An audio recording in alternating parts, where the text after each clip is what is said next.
Hello viewers, আজ আমি class 8-এর বাংলার থার্ড ইউনিটের সাজেশন নিয়ে চলে এসেছি। আজকে তোমাদেরকে আমি থার্ড ইউনিটে যা যা প্রশ্ন আসবে বাংলা থেকে সেগুলো সমস্ত প্রশ্ন তোমাদেরকে আমি দিয়ে দেবো। তো ভিডিওটা কিন্তু পুরোটা দেখবে, প্রথমেই বলছি, আর যত পারো বন্ধুদেরকে শেয়ার করে দাও, ঠিক আছে? কারণ আজকে যে সমস্ত প্রশ্নগুলো তোমাদেরকে আমি বলবো প্রত্যেকটা প্রশ্ন তোমাদের খুবই গুরুত্বপূর্ণ এবং পরীক্ষায় আসার যোগ্যই প্রশ্ন। এগুলো করবে, কমন পাবেই, ঠিক আছে? আর 70-এ 70 পেতে গেলে অবশ্যই কিন্তু পুরো ভিডিওটা দেখো, স্কিপ কিন্তু একদমই করো না, ঠিক আছে? তোমাদেরই সুবিধা হবে। তো দেখো, প্রথমে আমি তোমাদের 1 নম্বরের প্রশ্নগুলো দেখাবো, তারপর বড় প্রশ্ন, তারপর ব্যাকরণ সাজেশন, ঠিক আছে? তো চলো শুরু করছি। যেহেতু বাংলা, তাই যে কোনো গল্প বা হোক বা কবিতা হোক, শুরুর আগেই তোমাদের একটা কথা বলে রাখি, সেটা হচ্ছে উৎসটা ভালো করে পড়বে, উৎস এবং লেখকের নাম, ঠিক আছে? যেটা কোন লেখক লিখেছেন এবং এটা কোথা থেকে নেওয়া হয়েছে। তো প্রথমেই রয়েছে জেলখানা চিঠি, তোমাদের ফাইনাল পরীক্ষা কিন্তু জেলখানা চিঠি থেকে আসবে, ঠিক আছে? তো আমি পরপর চ্যাপ্টার ধরে ধরে ইম্পর্টেন্ট প্রশ্নগুলো বলে যাব। প্রথম চ্যাপ্টার হচ্ছে জেলখানা চিঠি। তো দেখো এখানে কি উৎস আছে, এখানে উৎস দেখো আমি হাইলাইট করে রেখেছি। শ্রী দিলীপ কুমার রায়কে লেখা সুভাষচন্দ্র বসুর এই পত্রটি তার তরুণের স্বপ্ন গ্রন্থ থেকে নেওয়া হয়েছে, ঠিক আছে? এটুকু জানলেই হবে। তো এই উৎসটা কিন্তু সবাইকেই বলছি একবার পড়ে নিও। প্রথম প্রশ্ন, মার্টারডাম শব্দটির অর্থ কী? মার্টারডাম শব্দটির অর্থ হলো শহীদত্ব, আত্মবলিদান, মহৎ কোনো কাজের জন্য নিজের জীবন উৎসর্গ করা, ঠিক আছে? এইভাবে গুছিয়ে কিন্তু উত্তরটা লিখবে। এর পরের প্রশ্ন দেখো, ব্যাপারটিকে তুমি একটা মার্টারডাম বলে অভিহিত করেছো, উদ্দিষ্ট ব্যক্তি কোন ব্যাপারটিকে মার্টারডাম বলে অভিহিত করেছেন, ঠিক আছে? এর অ্যান্সারটা এখানে দেওয়া রয়েছে, তোমরা কিন্তু এখান থেকে অ্যান্সারটা করে নেবে, ঠিক আছে? আর একটা কথা বলি, আমার তো সমস্ত প্রশ্ন বলার এখানে দরকার নেই, উত্তরগুলো পড়ে শোনানোর। তো তোমরা কিন্তু উত্তরগুলো এখান থেকে নিয়ে নিও, কারণ আমি যদি উত্তরগুলো পড়ি ভিডিওটা অনেকটা লং হয়ে যাবে, ঠিক আছে? তাই তোমরা কিন্তু অবশ্যই অ্যান্সারটা এখান থেকে নিয়ে নিও। এর পরের প্রশ্ন, সে চেষ্টা উপযুক্ত সামর্থ্য আমার নেই, বক্তা এখানে কোন সামর্থ্যের কথা বলেছেন? তারপরের প্রশ্ন, সুভাষচন্দ্র কেন দিলীপ কুমার রায়ের বইগুলো ফেরত পাঠাতে পারেননি? তারপরের প্রশ্ন, সুভাষচন্দ্র বসুর লেখা একটি গ্রন্থের নাম লেখো। এর পরের প্রশ্ন, তোমার পাঠ্যপত্রখানি কে কোথা থেকে কাকে লিখেছিলেন? ভেরি ভেরি ইম্পর্টেন্ট প্রশ্ন। তারপর কোন ব্যাপারটিকে পত্রলেখক আধ্যাত্মিক দৃষ্টিতে দেখার কথা বলেছেন? এর উত্তরটা এখানে দেওয়া রয়েছে, এখান থেকে গুছিয়ে করে নেবে, ঠিক আছে? তারপরে প্রশ্ন, বন্দিদশায় মানুষের মনে শক্তি সঞ্চারিত হয় কিভাবে? ভেরি ভেরি ইম্পর্টেন্ট কিন্তু। তারপরে প্রশ্ন, মান্দালা জেল কোথায় অবস্থিত? তার জায়গাটা, লোকেশনটা তোমাকে কিন্তু গুছিয়ে লিখতে হবে, ঠিক আছে? ভারতীয় জেল বিষয়ে একটি পুস্তক সুভাষচন্দ্রের লেখা হয়ে ওঠেনি কেন? বলছে ভারতীয় জেল বিষয়ে একটি পুস্তক বা বই সুভাষচন্দ্রের লেখা হয়ে ওঠেনি কেন? Very very important. এর পরের প্রশ্ন, আমার পক্ষে এর উত্তর দেওয়া সুকঠিন, কে কাকে কথা বলেছেন, কিসের উত্তর দেওয়ার কথা এখানে বলা হয়েছে, ঠিক আছে? ভেরি ভেরি ইম্পর্টেন্ট কিন্তু প্রশ্নটি। সুভাষচন্দ্র থেকে কটা প্রশ্ন করো, এখান থেকে কমন পাবে। অর্থাৎ সুভাষচন্দ্রের এই জেলখানা চিঠি যে পড়া তোমাদের রয়েছে, জেলখানা চিঠি থেকে এই কটা প্রশ্ন করো, এখান থেকে কমন পাবে। প্রশ্ন আসবে স্বাধীনতা থেকে, যার লেখকের নাম হচ্ছে ল্যাংস্টন হিউজ, এরও উৎসটা দেখে নাও। দেখো, প্রখ্যাত মার্কিন কবি ল্যাংস্টন হিউজ রচিত স্বাধীনতা কবিতাটি প্রকৃতপক্ষে কবির দ্য ওয়েভি ব্লুজ কাব্যগ্রন্থের অন্তর্গত, দ্য ওয়েভি ব্লুজ, ওকে? প্রথম প্রশ্ন, স্বাধীনতা কবিতার কবিকে, ঠিক আছে? তারপরের প্রশ্ন, স্বাধীনতা কবিতাটি বাংলায় তর্জমা কে করেছেন? Very very important. স্বাধীনতা কোনোদিনই আসবে না, স্বাধীনতা লাভের মূল শর্তগুলো কি কি? দেখে নাও ভালো করে উত্তরটি। এর পরের প্রশ্ন, কোন কথা শুনে কান পচে গেল? ল্যাংস্টন হিউজ কোন দেশের রেনেসাঁসের অন্যতম নেতা হিসেবে পরিচিত ছিলেন? স্বাধীনতা কবিতা অনুসারে মানুষের কিসের অধিকার রয়েছে? ভেরি ভেরি ইম্পর্টেন্ট কিন্তু প্রত্যেকটা প্রশ্ন। এর পরের প্রশ্ন, পরাধীন মানুষের স্বাধীনতা পাওয়ার পথগুলো কি কি? ভেরি ভেরি ইম্পর্টেন্ট কিন্তু, বড় প্রশ্নের জন্য কিন্তু এটা খুবই গুরুত্বপূর্ণ। এর পরের প্রশ্ন, শুনে শুনে কান পচে গেল, কোন কথা শুনে শুনে কান পচে গেল তবু এই মুহূর্তের করণীয়টিকে কবি ল্যাংস্টন হিউজ তার স্বাধীনতা কবিতায় কিভাবে নির্দেশ দিয়েছেন? উত্তরটা দেখে নাও, এখান থেকে শুরু হলো এবং বাকি উত্তরটা তার পাশেই দেখা রয়েছে। এই পর্যন্ত শেষ হলো, আমি তোমাদের কিন্তু উত্তর দেখিয়ে দিচ্ছি, ঠিক আছে? তাই ভিডিওটা পজ করে কিন্তু উত্তরগুলো নিয়ে নিও, ওকে? এর পরের প্রশ্ন, মৃত্যুর পরে কার কিসের প্রয়োজন হবে না? তারপরে প্রশ্ন, স্বাধীনতা একটা শক্তিশালী বীজ প্রবাহ কথাটির অর্থ কী? কবির মতে স্বাধীনতা কি? দুটো প্রশ্নই কিন্তু গুরুত্বপূর্ণ, ভালো করে করবে। এরপর চলে এসো আদাব থেকে কি কি প্রশ্ন করবে দেখে নাও। এই লেখকের নাম হচ্ছে সমরেশ বসু, আর উৎসটা দেখে নাও। দেখো অলরেডি আমি হাইলাইট করে রেখেছি। সমরেশ বসু রচিত আদাব গল্পটি সমরেশ বসুর গল্প সমগ্র গ্রন্থ থেকে নেওয়া হয়েছে। গল্পটি 1946-এ পরিচয় পত্রিকা শারদীয় সংখ্যায় প্রথম প্রকাশিত হয়েছিল।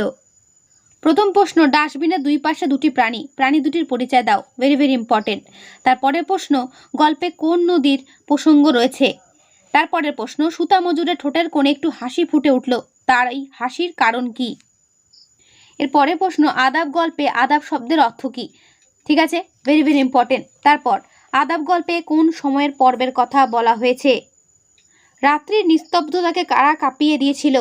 তারপরের প্রশ্ন, মিলিটারি টহলদারি গাড়িটা কোন পার্কের পাশ দিয়ে পাক খেয়ে গেল? তারপরের প্রশ্ন, শহরে 144 ধারা কারফিউ অর্ডার জারি হয়েছে কেন? এর পরের প্রশ্ন, হালার মাঝবাতিও গেছে সেতাইয়া, বক্তাকে? মাঝির পুটুলির মধ্যে কি কি ছিল? দুটো প্রশ্নই কিন্তু গুরুত্বপূর্ণ। এর পরের প্রশ্ন, দোস্ত তোমাগো ওই লিগুয়ালগই শব্দের অর্থ কি? ঠিক আছে, ভালো করে করবে। তারপর, আর কি হিন্দু বাবু আইবো আমার নায়ে? হিন্দু বাবুটি কে? এর পরের প্রশ্ন, মাঝি কতদিন হলো ঘরের খবর পাননি? ডাকু ভাগতা হে, ডাকু বলতে এখানে কাকে বোঝানো হয়েছে? এর পরের প্রশ্ন, ডাস্টবিনের দুই পাশে দুইটি প্রাণী, নিস্পন্দ নিশ্চল। ঠিক আছে, ব্যাখ্যা করো। এটা কিন্তু বড় প্রশ্নের জন্য গুরুত্বপূর্ণ যে ডাস্টবিনের দুই পাশে প্রাণীটির পরিচয় দাও। ঠিক আছে, সেক্ষেত্রে তোমাদের কিন্তু অ্যান্সারটা পুরোটাই লিখতে হবে। ওকে, আমি অ্যান্সারটা তোমাদের দেখিয়ে দিচ্ছি, তোমরা কিন্তু এখান থেকে গুছিয়ে লিখো। এর পরের প্রশ্ন, মাঝির সংকেত মতো সামনের দিকে তাকিয়ে সুতা মজুর দেখলো, সামনের দিকে তাকিয়ে সুতা মজুর কি দেখলো বা কি দেখছিল? ঠিক আছে, এর অ্যান্সারটা এখানে দেওয়া রয়েছে, এখান থেকে ভালো করে অ্যান্সারটা করে নেবে। এর পরের প্রশ্ন, শিকল পড়ার গ্রাম থেকে। দেখে নাও কি কি প্রশ্ন আছে এবং এর লেখক কাজী নজরুল ইসলাম। উৎসটা দেখে নাও। শিকল পড়ার গান কবিতাটি 1924 খ্রিস্টাব্দে প্রকাশিত কাজী নজরুল ইসলামের বিশেরবাসী কাব্যগ্রন্থের অন্তর্গত। ঠিক আছে। প্রথম প্রশ্ন, শিকল তোদের করবো রে বিকল, তোদের বলতে কাদের কথা বলা হয়েছে? তারপরে প্রশ্ন, শিকলকে কিভাবে বিকল করা হবে বলে কবি মনে করেন? তারপরে প্রশ্ন, কারাগারে বন্দী হওয়ার আসল উদ্দেশ্য কি? তারপরে প্রশ্ন, প্রলয়শিখা কাব্যগ্রন্থ রচয়িতাকে? ত্রাস দেখিয়েই করবে ভাবছ, কি করবার কথা বা কি করার কথা এখানে বলা হয়েছে? এরপরে প্রশ্ন, মোরা ফাঁসি পড়ে আনবো হাসি, মৃত্যু জয়ের ফল। ফাঁসি পড়ার মধ্য দিয়ে কবি কিভাবে মৃত্যু জয়ের ফল লাভ সম্ভব বলে তুমি মনে করো? ভেরি ভেরি ইম্পর্টেন্ট, কিন্তু বড় প্রশ্নের জন্য, অর্থাৎ 2 নম্বরের জন্য। এরপরে প্রশ্ন, মোদের অস্থি দিয়ে জ্বলবে দেশে আবার বজ্রানল, অস্থি দিয়ে বজ্রানল জ্বলার তাৎপর্য কি? এর আনসারটা এখান থেকে শুরু হচ্ছে এবং বাকি আনসারটা দেখে নাও। বাকি উত্তরটা কিন্তু এই পর্যন্ত শেষ হলো। ঠিক আছে। এরপরে রয়েছে হরিচরণ বন্দ্যোপাধ্যায়, লেখক হীরেন্দ্রনাথ দত্ত। এর উৎস দেখে নাও। এর উৎস হচ্ছে পাঠ্য হরিচরণ বন্দ্যোপাধ্যায় প্রবন্ধটি হীরেন্দ্রনাথ দত্তের লেখা শান্তিনিকেতন এক যুগ গ্রন্থ থেকে নেওয়া হয়েছে। ঠিক আছে। প্রথম প্রশ্ন, আজকে সাংসারিক বুদ্ধিসম্পন্ন ব্যক্তিরা যাকে হঠকারিতা বলে মনে করবেন, যাকে বলতে কাকে বুদ্ধিজীবীরা হঠকারিতা মনে করবেন? Very very important. দ্বিতীয় প্রশ্ন, কর্তা অকিঞ্চন কীর্তি সুমহান, এ কথা কে কার সম্পর্কে বলেছেন? তারপরের প্রশ্ন, হরিচরণ বন্দ্যোপাধ্যায় কার নির্দেশে বঙ্গীয় শব্দকোষ রচনা করেছিলেন? তারপরে প্রশ্ন, হরিচরণ বন্দ্যোপাধ্যায় কত সালে শান্তিনিকেতনের কাজে যোগ দেন? হীরেন্দ্রনাথ দত্ত কোন নামে সমধিক পরিচিত? তারপরের প্রশ্ন, একজনকে দিয়ে লিখিয়েছেন ছেলে মেয়েদের উপযোগী করে বাংলা ভাষার প্রথম বিজ্ঞান গ্রন্থমালা, এই একজন কে? হরিচরণ শান্তিনিকেতনে আসার আগে কি কাজ করতেন? এর পরের প্রশ্ন, হরিচরণ বন্দ্যোপাধ্যায় কৃত অভিধানের নাম উল্লেখ করো। ঠিক আছে। তারপরে প্রশ্ন, কোথা গো ডুব মেরে রয়েছে তলে হরিচরণ, কোন গর্তে? বুঝেছি। শব্দ অবধি জলে মুঠাচ্ছ খুব অরথে, চৌপদীটির স্রষ্টাকে? উত্তর, দ্বিজেন্দ্রনাথ ঠাকুর। এর পরে প্রশ্ন, একক চেষ্টায় এরূপ বিরাট কাজের দৃষ্টান্ত বিরল, কোন কাজের কথা এখানে বলা হয়েছে? এ কাজ মহাযোগীর জীবন, কোন কাজ? ভেরি ভেরি ইম্পর্টেন্ট কিন্তু। তারপরে প্রশ্ন, বিশ্বভারতী হরিচরণকে কোন উপাধি দ্বারা সম্মানিত করেছিল? ইংরেজি ভাষায় প্রথম অভিধান রচয়িতার নাম লেখো। The decline and fall of the Roman empire গ্রন্থটির রচয়িতার নাম কি? তারপরে প্রশ্ন, হরিচরণ কোন কোন লৌকিক পুরস্কার লাভ করেন? এরপরে দেখো, ঘুরে দাঁড়াও থেকে কি কি প্রশ্ন হতে পারে। এর লেখকের নাম হচ্ছে প্রণবেন্দু দাশগুপ্ত। প্রথম প্রশ্ন, ঘুরে দাঁড়াও কবিতার কবির নাম কি? তারপরে প্রশ্ন, ঘুরে দাঁড়াও কবিতার শেষে কবি ঘুরে না দাঁড়ালে কি পরিণতি হবে বলেছেন? এর উত্তরটা এই পর্যন্ত শেষ হলো। ঠিক আছে। সাইকেল রিক্সাগুলো শীষ দিয়ে কোথায় চলে যাবে? কাদা ভর্তি রাস্তা কোথায় উঠে পড়বে? শহরতলি কেমনভাবে জেগে উঠবে? এর পরের প্রশ্ন, এখন ঘুরে দাঁড়াও। ঘুরে দাঁড়াও কবিতায় কবি কিভাবে ঘুরে দাঁড়ানোর কথা বলেছেন? ঠিক আছে। তারপরের প্রশ্ন, সরতে সরতে শেষে কি হবে? এরপরে প্রশ্ন, তুমি যদি বদলে দিতে না পারো, সমাজকে বদলে দেওয়ার কথা তুমি যেভাবে ভাবো সে সম্পর্কে সংক্ষেপে লেখো। ঠিক আছে, এই প্রশ্নটা ভালো করে করবে। এর বাকি উত্তরটা দেখে নাও। এর বাকি উত্তরটা এই পর্যন্ত শেষ হলো। এরপরে প্রশ্ন, শুভা থেকে, লেখক রবীন্দ্রনাথ ঠাকুর। প্রথম প্রশ্ন, শুভার প্রকৃত নাম কি? Very very important. শুভার বাবা কে? শুভা কোন গ্রামে বাস করত? গল্পে শুভার কোন কোন বন্ধুর কথা রয়েছে? কে শুভাকে সু বলে ডাকতো? প্রত্যেকটা প্রশ্ন কিন্তু খুবই গুরুত্বপূর্ণ। এরপরে প্রশ্ন, বাণীকণ্ঠের কনিষ্ঠ কন্যার নাম কি? তারপরে প্রশ্ন, শুভা গল্পটি কার লেখা? শুভার দুই বড় বোনের নাম কি? পিতামাতার মনে সে সর্বদাই জাগরুক ছিল। কে কেন জাগরুক ছিল? এরপরে প্রশ্ন, শুভা গল্পে শুভার কোন কোন বন্ধু আছে এবং তাদের নাম কি? তারপরে প্রশ্ন, শুভার গাভী দুটির নাম কি ছিল? এরপরে প্রশ্ন, লোকটি নিতান্ত অকর্মণ্য বা অকর্মণ্য কোন লোকটি সম্বন্ধে বলা হয়েছে? তারপরে প্রশ্ন, শুভা গল্পে মাছ ধরার শখ কার ছিল? ঠিক আছে। তারপরে প্রশ্ন, উভয়ের মধ্যে সমভাষা ছিল না, উভয়ের বলতে কাদের বোঝানো হয়েছে? ভালো করে করবে দুটো প্রশ্নই। এরপরে প্রশ্নের জন্য তাহার শত্রু ছিল, কার শত্রু ছিল? তারপরে প্রশ্ন, যেন দেবতা স্বয়ং নিজের বলির পশু বাছিয়া লইতে আসিয়াছেন, দেবতাকে বলির পশু বা কে? মানে বলির পশু বা কে? এরপরে প্রশ্ন, শুভার বর কতদিন পরে জানতে পারে যে শুভা বোবা?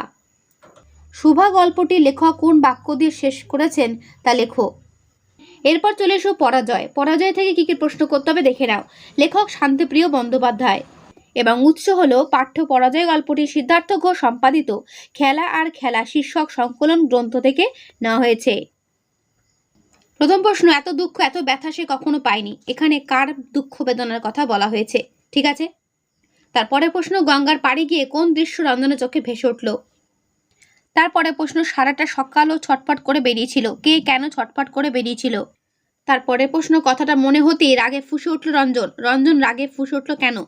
রঞ্জনদা তুমি কাল ক্লাবে যাওনি, এই প্রশ্ন উত্তরে রঞ্জন কি বলেছিল? এর বাকি উত্তরটা দেখে নাও।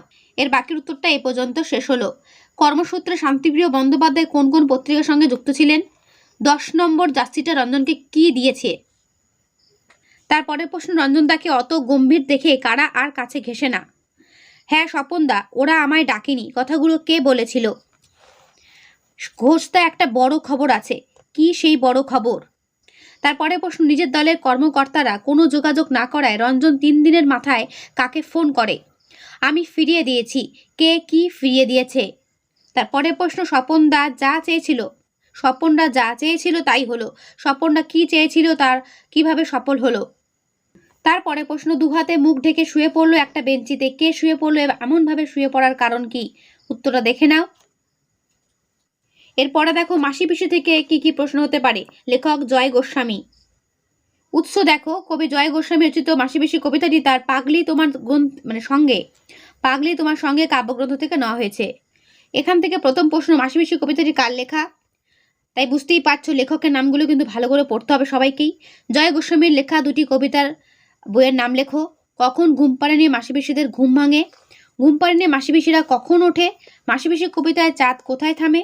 ঘুম পাড়ানি মাসি পিসিরা কখন ট্রেন ধরতে আসে? দেখো তোমাদের মনে হচ্ছে অনেক প্রশ্ন দিচ্ছে ম্যাম, কিন্তু না, এখানে শর্ট প্রশ্ন বড় প্রশ্ন আমি সব রকম মিলিয়ে দিচ্ছি বলেই কিন্তু এতগুলো প্রশ্ন হচ্ছে।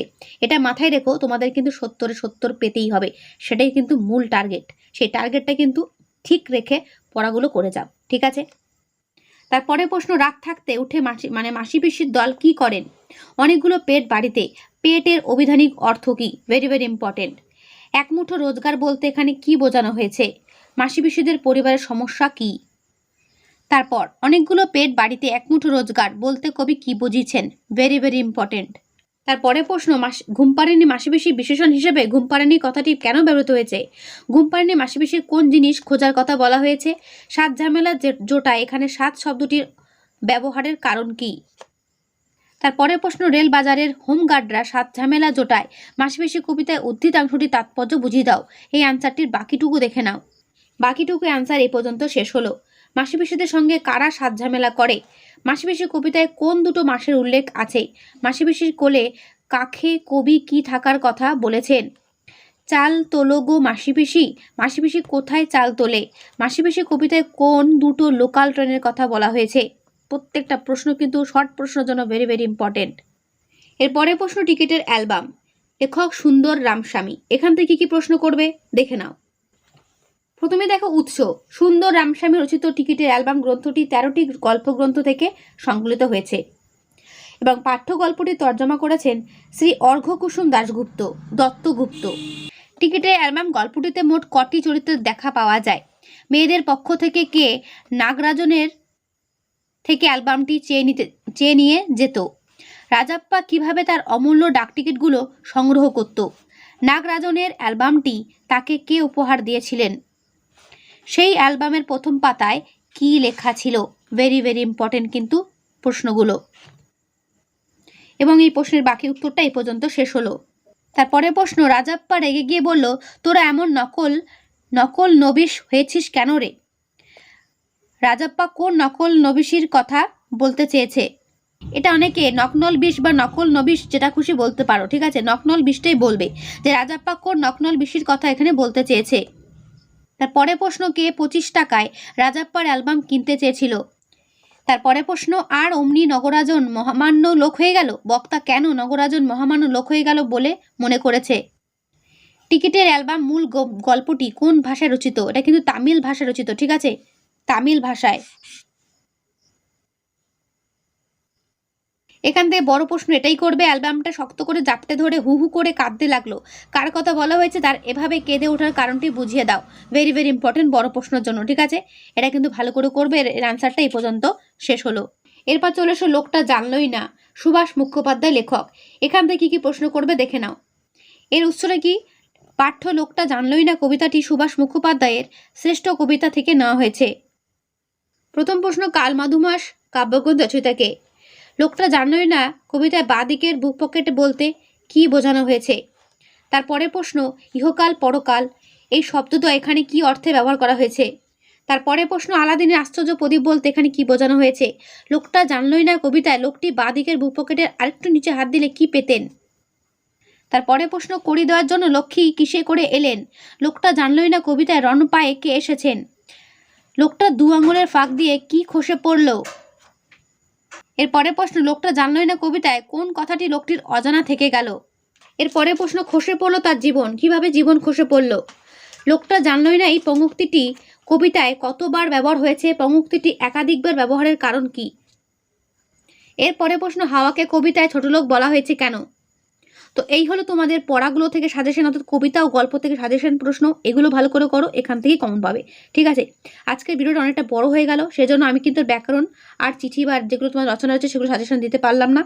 এই সাজেশনগুলো আমি নেক্সট একটা ভিডিও তোমাদের দিয়ে দেবো, যেখানে ব্যাকরণ সাজেশন বলে থাকবে, ঠিক আছে। সেখানে সমস্ত বাকিটা আমি পুরোটাই দিয়ে দেওয়ার চেষ্টা করবো, দিয়ে দেওয়ার, ঠিক আছে। তো তোমরা কিন্তু এটা ভালো করে করো, যেগুলো আমি তোমাদের প্রশ্নগুলো বললাম। আমাকে একটু ভরসা করে প্রশ্নগুলো ভালো করে করো, অবশ্যই দেখবে সফল হবে এবং ভালো নম্বর পাবে, ঠিক আছে। মনে রাখবে 70 পেতে গেলে কিন্তু একটু বেশি প্রশ্ন মুখস্থ করতেই হবে, কারণ প্রশ্ন তো তোমাকে বলে দেবে না যে কোনটা পরীক্ষাতে আসবে। আমরা পুরোপুরি একদম ফুল রেডি হয়ে যেতে চাই পরীক্ষার হলে, তাই তো সবাইকেই বলছি। তাহলে কি হবে, যেরকম করে প্রশ্ন ঘুরিয়ে দিক না কেন আমরা যেন সবকটার উত্তর লিখে আসতে পারি। তার জন্য সবাইকে বলছি প্রশ্নগুলো কিন্তু ভালো করে করো, এখান থেকেই কমন পাবে, এটুকু গ্যারান্টি। আমি চাই তোমরা প্রত্যেকেই বাংলায় 70 পাও, ঠিক আছে। 70 পেতে গেলে তোমাদের কিন্তু এই পড়াগুলো থেকে প্রশ্নগুলো রেডি করতেই হবে, ওকে। আর সঙ্গে রয়েছে ব্যাকরণগুলো একটু বলে রাখি, টেক্সচুয়াল যে ব্যাকরণগুলো তোমাদের রয়েছে সেগুলো করলেই যথেষ্ট। তবুও আমি তোমাদেরকে বলে দেবো কোনগুলো বেশি করে করবে, ঠিক আছে।